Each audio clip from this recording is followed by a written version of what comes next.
Yahoo, Prof here. And besides having granny kitties over here on my bed, hey Gertrude. Oh, you're not going to focus, are you? We have some music to unbox.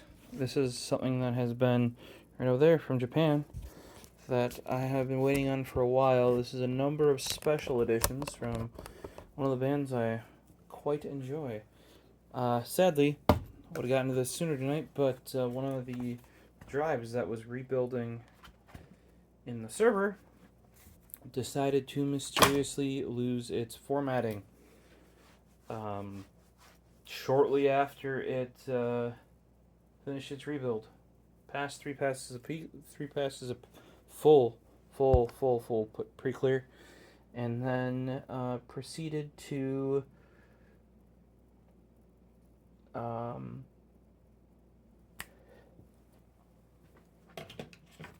then popped it in there, did a whole rebuild, finished shortly after work today, and let me get this opened up right here. And finished up that rebuild of the drive. I'm basically putting it back in the parity, using the parity to rebuild it. And then I had to shut down the array to make a change. Brought it back up, and that drive just... The array's like, would you like to reformat this drive? And I'm like, no.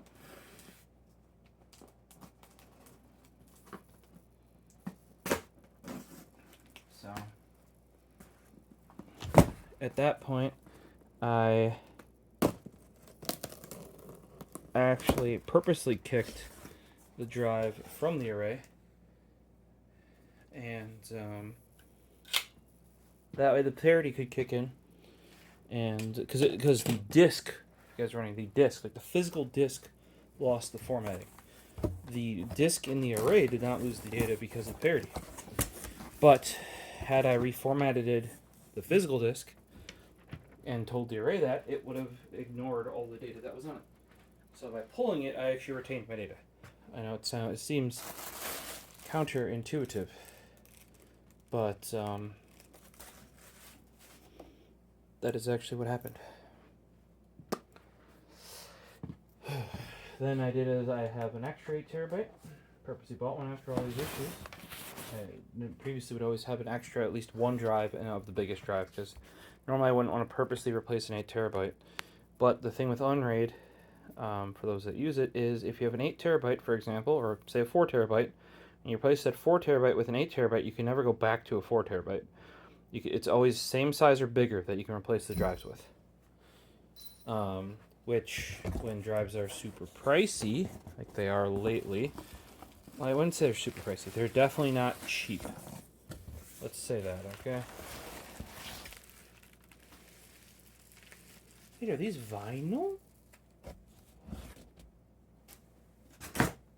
That was definitely a vinyl box that came in. I am very confused. This is from Victor. Victor Online Store, which is a label for a number of bands I listen to, like Soil and Pimp Sessions. Another one in this case would be The Back Horn. I was very confused that it had the big rectangle box. You guys are used to seeing that. I wasn't expecting vinyl. Maybe I was incorrect in thinking that, but yeah, I just wasn't expecting vinyl to show up. I did buy a couple limited edition items. Maybe some of them included a vinyl as an option. I really need to actually sharpen this guy. It wasn't actually all that sharp when it came, to be truthful. But it's only gotten worse.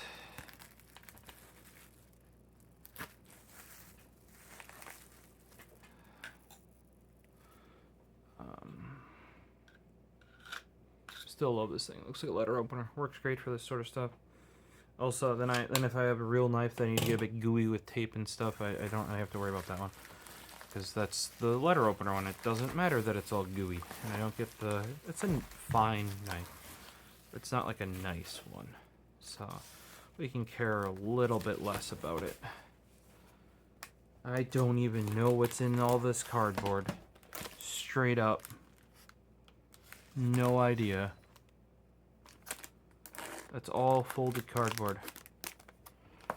I'll find out.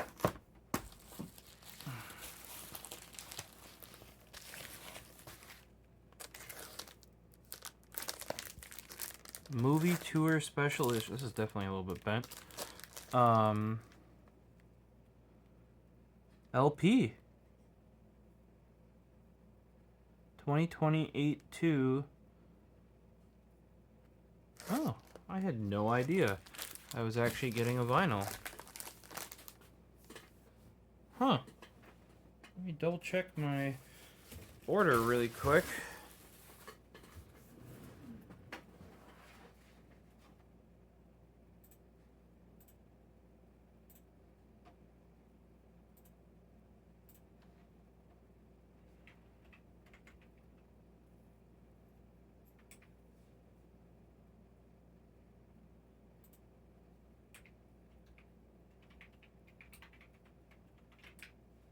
While we're going here, and on the note of the server, I was able to buy some more 22 or 20 terabytes. So this should be Kyome Tour Special 2020 Special Package Edition Blu-ray. That came out May of 2021.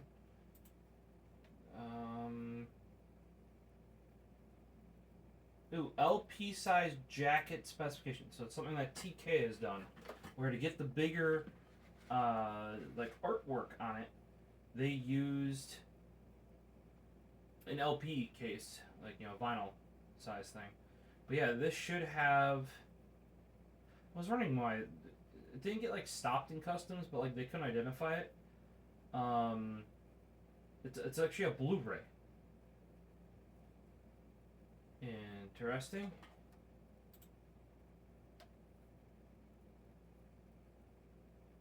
So the newest one that we were waiting on was 2023, 2024, 327, 2023. Okay. So this is the oldest.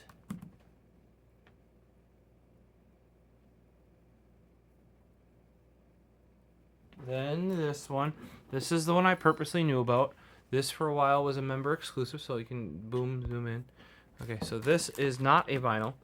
It is just a Blu-ray in a vinyl-sized package, which TK has done as well. Actually, I think twice. One was a 7-inch vinyl, one was a 12-inch vinyl case. I think one of his also came with a 7-inch vinyl as a single. This is the second oldest one. This is the one that started out that I realized that the back horn actually sold stuff directly through like their labels website, not even like their own website shop, but like their labels shop, which is the Victor Online Store. This is Manic Heaven volume 13 and 14. As far as I can tell, they didn't do the other ones, or at least I didn't see them anywhere. And it's made, obviously, like this design. I was wondering why they chose this sign, but when you see the spine, they've made it look like a book, which is kind of interesting for packaging. Then the next the next oldest is going to be this guy here, which is the back horn. One of their singles, the CD Blu-ray one, and that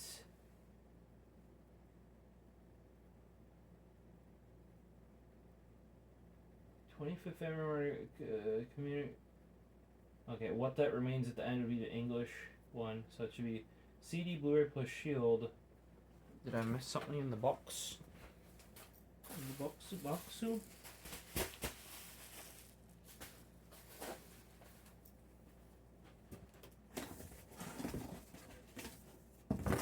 By Shield, a lot of times I mean pin. Maybe it's in here. We'll look. It could mean other stuff too. Then we have the one that this was actually waiting for, which came out end of March, or very end of March. Is this 20th anniversary, the back horn 25th anniversary live selection, And you guys are probably all like, well, why'd you pick this one up? You can get this digitally. You can. Deezer even has it. Now. Oh, Paisley's here with your bag. Yeah, you guys are probably wondering what I mean by bag. Here, I'll show you. Yeah, make it big. She's gonna go after it right away. It's literally a tied up plastic bag. Yeah, you see that's not my bag. That is Paisley, is that your bag? Yeah, if it looks shredded and destroyed, yes, that's the way she liked it. I even had to retie it once. She's managed to unknot it. So this 20th anniversary live selection is or 25th live selection is available via streaming. However, it's a very limited release. This one even had to be pre-ordered if you wanted it physically.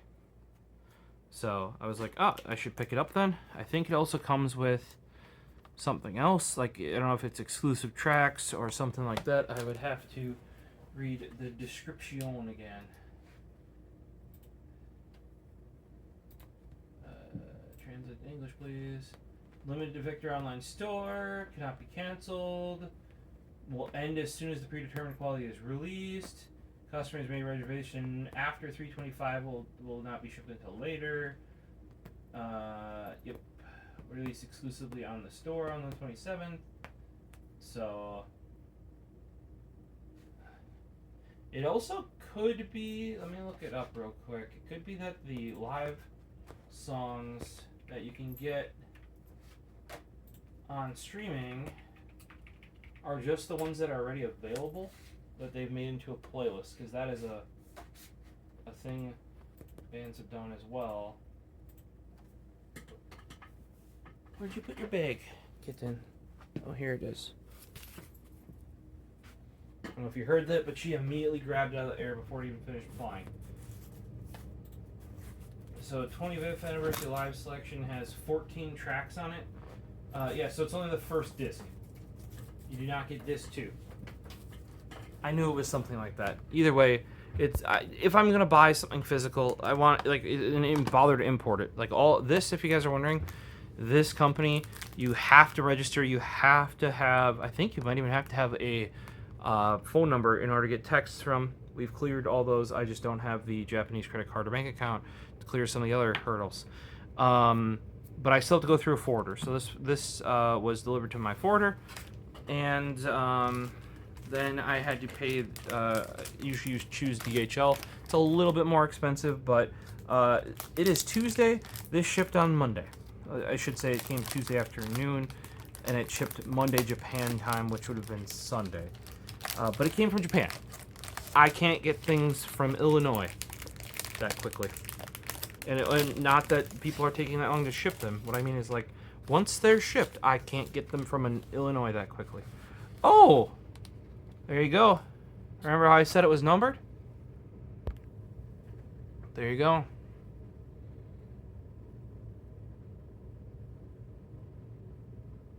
$10.34.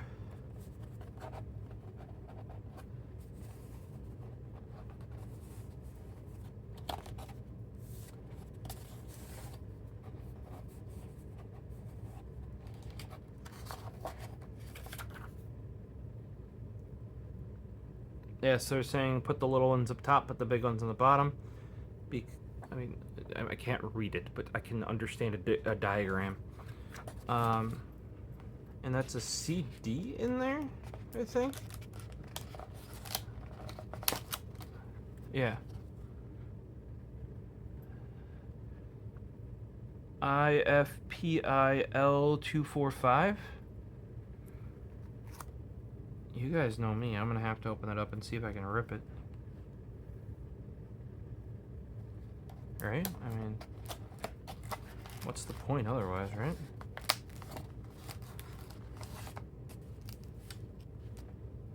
Well, to make sure to be careful to line it back up, because they definitely have it oriented in a specific way. Yeah, I had no idea this was coming.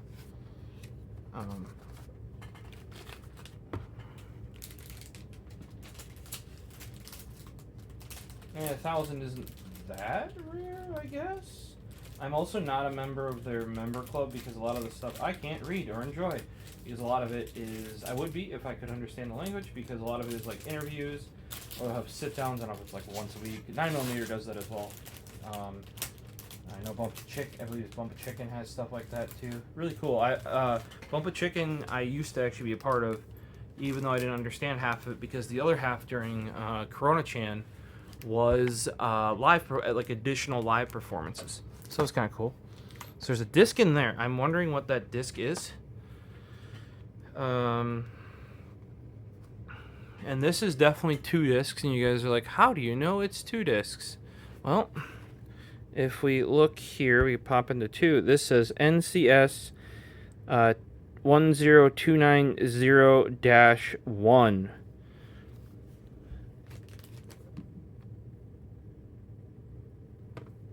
So that means it's disc 0 and disc 1. Whereas this is 1 disc.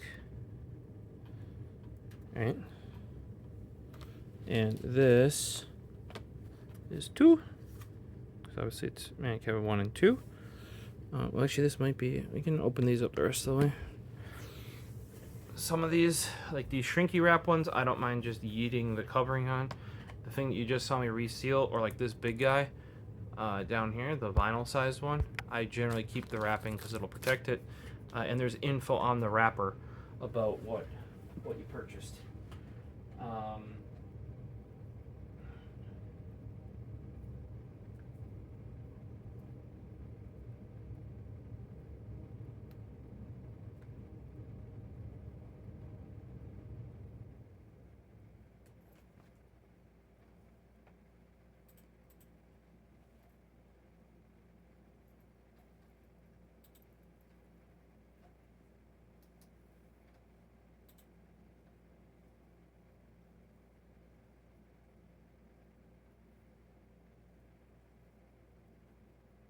Apparently, the 25th anniversary set you could have gotten. Oh, yeah, I had to order these together. I remember this now. Okay, so the shield is this plaque. Here. This one, it's not this, right? It's not this. This goes with this, but these came out similar timing, if I recall correctly, because. Like they're related. Obviously, it's the 25th anniversary. That's why the artwork on this guy, this shield, which is like a plaque that's numbered, is very similar to this thing here. That makes way more sense now. So these are together. This is also why this is only 1 disc. That is disc 2. Remember how I said there was a disc in there and it was actually numbered? I'm almost going to say 4, and that's why I didn't. That might be why it doesn't come screwed shut, is because if that is truly, like, this might just be the album, and like the other half of it is actually in here. I'm trying to think if I have this one. I might actually already have the standalone one of that.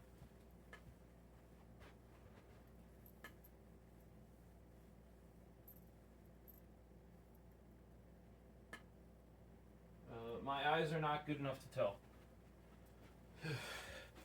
It's way up top and I can't get close enough to read.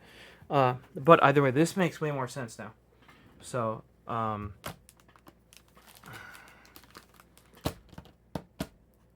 that's part of this. This is together as is. Disc 1, you can get streaming. Disc 2, only available in this set directly through the Victor store. Victor Online Store. This only available through there as well. Completely only available. Not like, oh, only this special edition is available there. No. Only available there. And this edition of this one is only available there.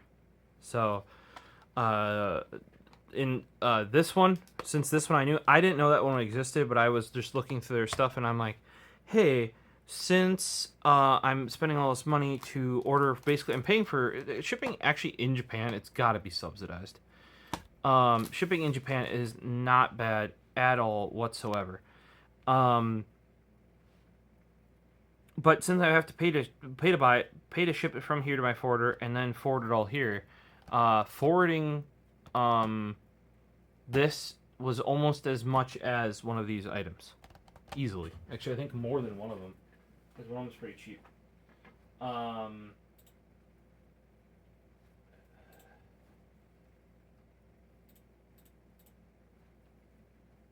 no, they're all 82.50. Okay, this is the one that's cheap. So yes, this is 3,000 yen, the 25th live selection. All three 82.50, 82.50, 82.50. Like I said, for this you could have gotten a leather jacket with it too. I do remember that. Sad thing is, most of Japan stops at XL. Some go to 2X. Might be able to fit that. Generally, I actually need 3X in Japanese size, even though I can fit an XL in US. Prefer a 2X in US sizes. And they never make it, not never make anything in 3XL. They exist, but like a lot of the special edition items, or my Motoko jacket, if you guys saw it from the new Gits that I have, it's actually like a hard shell. That's a 2X. I fit in it, just obviously a little bit of weight loss, and I could probably easily fit in it, but you wouldn't want to spend like on a leather jacket and spend all that extra not knowing it fit you. And it's always hit or miss with me. Actually, even always, like shoe size wise, I'm like max shoe size. Even was when I was there younger. Like you'd have to go out of your way to find, like places that cater to more tourism stuff to get that sort of stuff. So it's yeah, interesting. But this what you see here, and sadly we're not gonna open up all of these in this one now that I've figured out what goes with what. Cause like I want to pull it apart carefully, that sort of stuff. I also want to try and read that disc that's in here. I wonder what's on it. And preserve what's here, cause like like the shrink wrap that's on this guy. Obviously, I'm just gonna yeet it. Same thing that's on this one. But then down here. This, and if you're like, why would you want to keep the wrapper for this one? Well, it has all of this on. Boom. So that sort of info, it actually says what's all on there. And I was like, oh, LP, it says, and it has a 78, which is interesting. I bet they purposely did it, because the 78 is another type of record. Then it says LP down here. I was like very confused. Well, no, the casing is just LP size, so they can get this bigger artwork, and it's usually printed on more of like a, not a fabric, but like a cardboard versus a like a paper, right? So you can generally get like a higher quality print on it because it's a better material, that sort of thing. But like I said, TK has done that sort of thing before. Like he's had some that are like almost LP sized, but then he's literally made one that's got 2 CDs, like boom boom, that fits straight into an LP thing, which is a bit of an issue for me because yes, I have LPs, but that's when you want to show off. Also, though, the area that fits my CD and blue CD collection doesn't fit a giant LP sized thing. It's kind of cool, but this is the exact sort of thing that, in my opinion, if you're going to be importing stuff, like you maybe not this one, maybe not, but even then, the second disc of this you cannot get via streaming. Right, this you could get. You might be able to get the Blu-ray elsewhere, but like the combo with the shield, as they call it, it's like a plaque with that CD in it. I wonder what's on that CD. It has a label code on it, like a see how this says NZS 947. It has that on there, so it is a real pressed CD. I just wonder what's actually on it. Like here, they're like, this has 1080p high def, ABC. I always love that the Japanese, like they actually have, it's like a, I don't want to say like a nutrition label, but kind of, that tells you like what formats used, what the time, like Blu-ray, and otherwise it'd be DVD.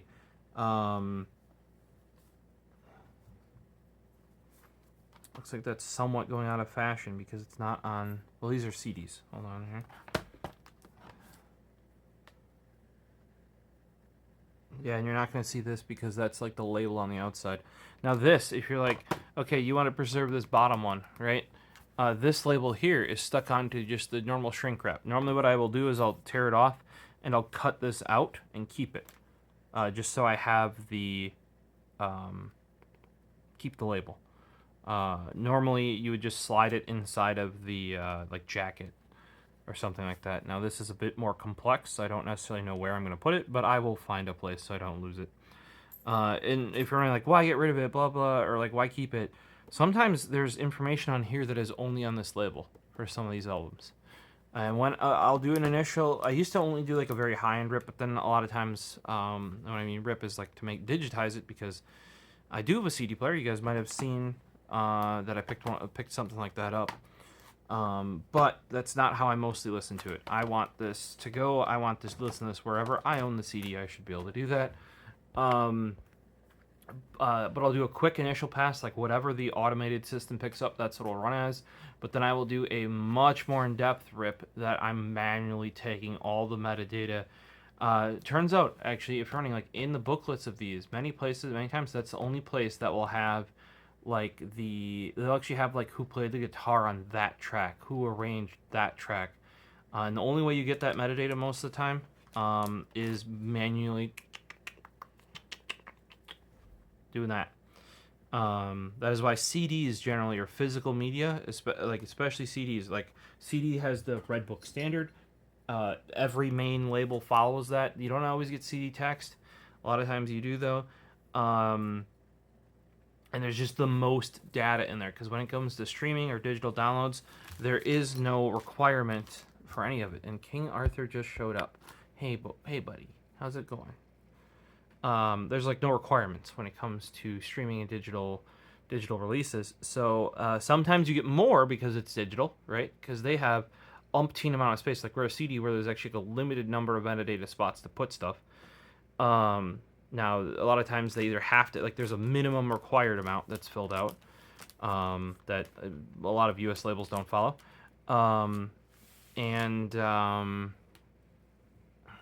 You know, but then there's not, like, say if they want to do certain types of metadata, it's just not available.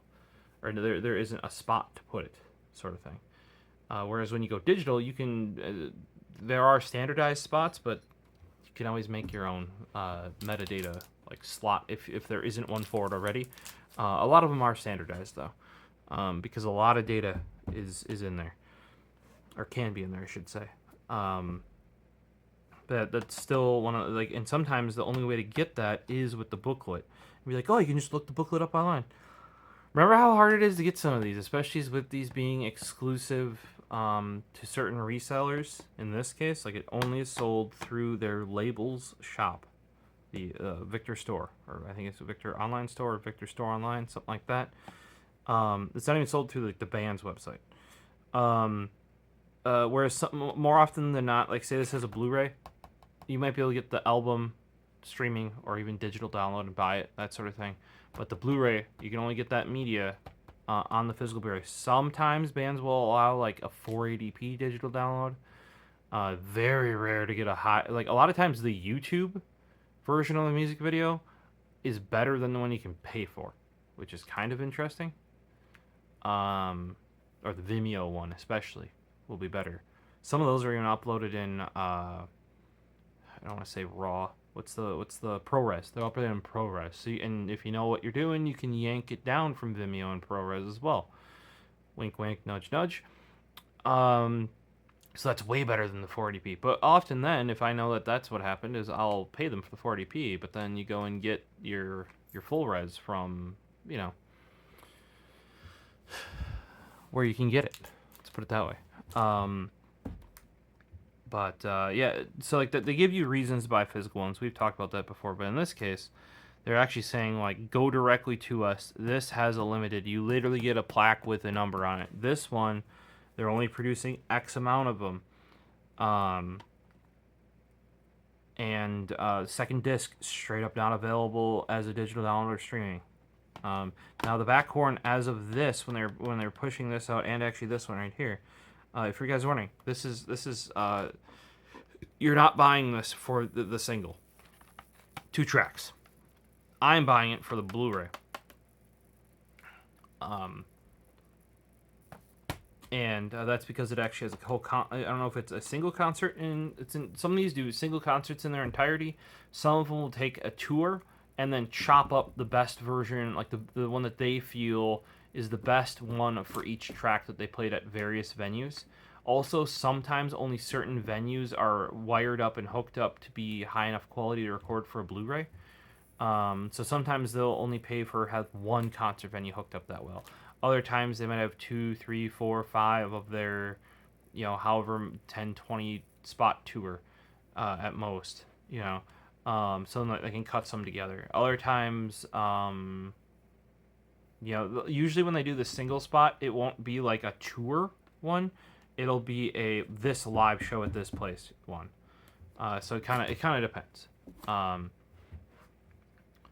9mm parabellum bullet, for the most part, they have their acts. They call it like Act 1, Act 2. Act 1 and 2 came together, kind of. Act 4, one of my favorites. Act 5 is actually like a compilation of, because that came up much, much later. It's like 4 or 5, I think it's like 5 or 6 Blu-rays. Or is it 4 Blu-rays with 6 live things on them?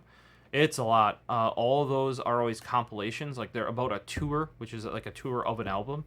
And they cut together the best versions of the song.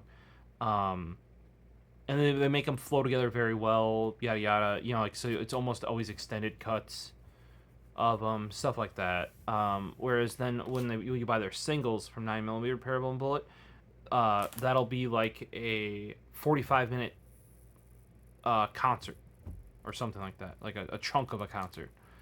So bands do it different ways, even for different releases of their own. Different bands do it different ways as well, in the way of like, they may only set up one concert. Like I've watched the Backhorns concerts because with COVID, they also had a couple of their planned biggest ones to be during live during Corona Chant. You know what I mean? So how'd they do that then instead? They just streamed it, and they actually were one of the few places that purposely put it on a site and advertised in English for one of theirs. And that was like a second or third one, I want to say. I don't know how well that did, but I think they must have found that enough people were finding ways to see it that they're like, hey, it's available in English. Or like the Spellbound. They actually did for free on YouTube when they did their first concert. Like straight up, anybody could watch it. I shared it as much as I could. Super cool, And you're like, oh, free? They can just give it away. Well, they obviously didn't plan to. They're like, oh, people are stuck at home. Let's give them something they can enjoy, watch, because it can't come out. Because they paid for the venue, they paid for all the audio people, yada yada. Like that's what happened back then. You couldn't just cancel shit. I mean, you could, but that didn't mean you were getting money back. So in many cases, a lot of the bands that had these bigger, like they might cancel the smaller concerts, right? A lot of those smaller venues did shut down or got bought out by like more of like they're part of like an association or conglomerate sort of thing, where like one bigger entity owns a bunch of small ones all over the place. They got bought up by a bunch of those. But a lot of the bigger ones that they had slated to perform at, you have bigger venues, you have more crew, you might even have a special crew, you might even have, like, some of these ones will have, normally when you tour, you don't have you'll have your main members. You don't have, the person that played the keyboard in one song come with. You'll just have a playback of that, or they'll have anybody play it. A lot of these bigger events, though, like the ones that they really put on or they want to record, that sort of stuff, they will have everybody there and make a point of it. And those probably cost more, have more planning. You choose to do them anyway. That was actually one thing with Number Girl breaking. They came back together. COVID happened, and then they're like, "Hey, we put an entire year of our time into getting back together, practicing for our debut performance, and we had to put that performance off, for a year, right? So that's basically a year of revenue, because they all have their own individual projects they're working on band-wise, and they like, because they're coming back after, I think it was more than 10 years. And they ended up disbanding again, because they're like, we couldn't make this we couldn't live off of this. It's not a viable product, because we were, for a whole year, we were allowed one performance. We can't make a whole year's profit in a single performance, because they have other bands too. They have other things to be doing. The one guy even runs a studio. So it kind of sucks that and a lot of bands are getting back together right around that time, because a lot of them were disbanded for about 10 years. Like Ellegarden came back, awesome. I'm happy. Sparta Locals, but some of them are planning this right prior to the shutdown, lockdown, and all that stuff. We got some. I'm glad that the music scene opened up and started doing live streams. This one, I believe, actually might have been a live stream one. The movie tour special 2020. I would have to check, and I don't know if I can check very quickly at the moment with how the server's rebuilding that one drive. Let's throw an edit on here once. So music live, original.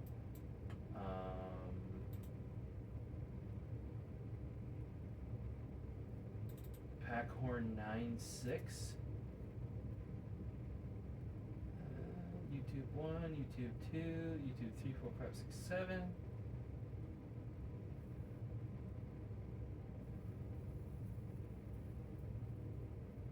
Man Cave in Volume 13. So one of these is in there.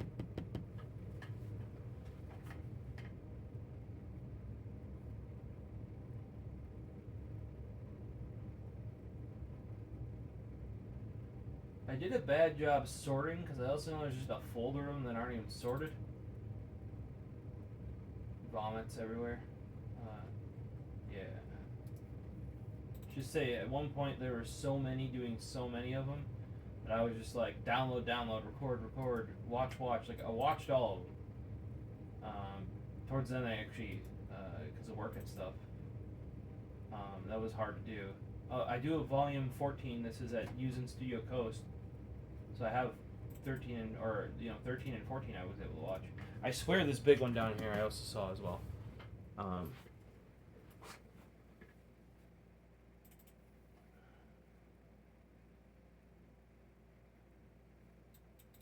There was a big thing on 9/6.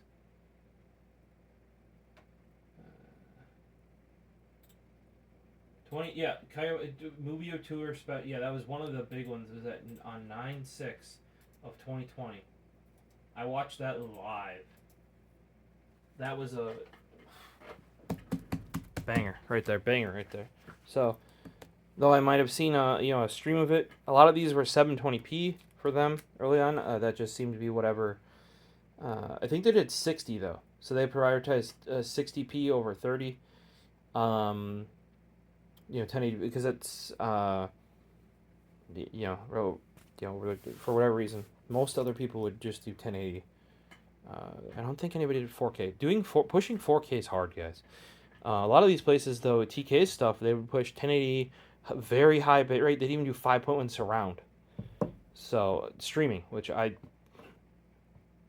don't know, besides like Netflix and stuff, if I've ever seen that. I don't even know if YouTube supports that. But yeah, let me know what you think. Maybe we'll get into like contents of these at some point, but basically, like this one for sure and this one are like physical copies of live streams. I think that's how they wanted to recoup it, as well as because they couldn't actually, for this one and these two in here, they couldn't physically have people go to them. So by streaming it, you're getting some back, and by having exclusive merch, you're getting something else. So hopefully you found this breakdown useful. Check out the back horn. You've heard me mention 9mm parallel bullet. They're very heavily, if you listen to one, you'll notice that they're very heavily influenced by the back horn. And they list similar bands, but like it's, I don't want to say a carbon copy because that is not true, but like the sound style, the very heavily influenced by them. It turns out I like both of them. I found of the back horn later on, and I'm glad I did because it's almost a bit more raw, I would say. A little bit, no, I shouldn't say a little less technical. But yeah, they each have their pros and cons, you know. So hopefully you'll check out my next music unboxing. I used to be able to on streams play Japanese music and not get flagged, but then during Corona-chan, Japan got wise to streaming, maybe even a little bit before then, and because they're even harder on copyright, all of that stuff is immediately flagged far sooner. Like you used to be able to get rid of it because it wasn't in the database, but now that Twitch, like especially with the VTuber craze taking off, and Twitch being one of the primary places for VTubers, that kind of like opened up a lot of the international market a bit more and got some of that copyrighted stuff. Now it's like it gets detected way faster than even playing. Like in some of these bands are niche, even Japanese bands, and it's just like, bam. Haven't done it in a long time. If you guys are wondering why that stopped, it used to not be detected because it'd be like, oh, I don't know what that is. And now once they got in that database, Japanese companies and brands are on top of that far quicker than any U.S. one would be. So, for more commentary on, I'd say mostly J-rock, some jazz, some ska, other, like I said, it's a whole bunch of different genres of varied stuff.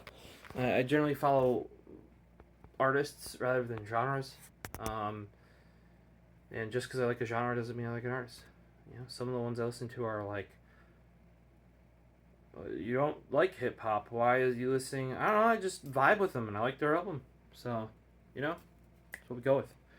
So, yeah. Hopefully we'll see you in the next one. Any comments, questions? If you want to know how to do this sort of stuff, I can help you guys out. At least tell you what I use. You can use it for getting other stuff out of Japan. We've shown that before with getting the world's smallest SSD. 1 terabyte. Solid state, true, actual SSD. Maxes out USB 3.0 speeds. Smaller than most flash drives. And then I modified a cap so that it should have come with one like this, so you can snap it onto something. And this is an old cap. So watch this. It's not just plastic or rubber. Those are metal teeth in there. Like it should be back in the day. So if you're interested in how to get that stuff, or like there's a bunch of stuff that I have that's Japan exclusive. Japan exclusive. Like my headphone cables for the Sony high-end Sony headphones right there. Those are imported as well. Because they're the only ones that are made for the M1ST and the MV1. At least I think I found a couple more places now, but they were the original. And if I'm spending that much money, might as well go for that. Yeah, hopefully we'll see you in the next one. As always, EDC content, less so on the Pokemon. You can see it all over there. I have tons that you might have seen in another video, kind of hiding under that workbench over there. Saving that for when I have some time to just vibe and hang and do it. Slowly, we're cleaning out the basement here, and maybe I'll find some space or sometime. See you in the next one. Peace.